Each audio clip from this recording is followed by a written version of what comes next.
চলুন আজ আপনাদের সাথে শেয়ার করি আমাদের বাড়ির কালী পূজার ঘট ডোবানোর কিছু মুহূর্ত।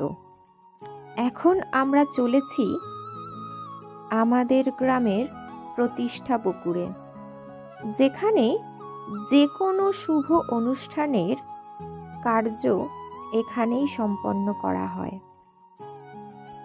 এখানে আমাদের পরিবার সহ আমাদের বাড়িতে আসা কিছু আত্মীয় পরিজনও অংশগ্রহণ করেছেন।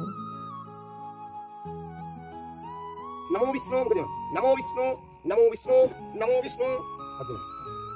যেহেতু কালী পূজার সংকল্প মা করছেন, তাই ওনাকেই পুকুর ঘাটে এসে কিছু নিয়মকানুন সম্পন্ন করতে হলো।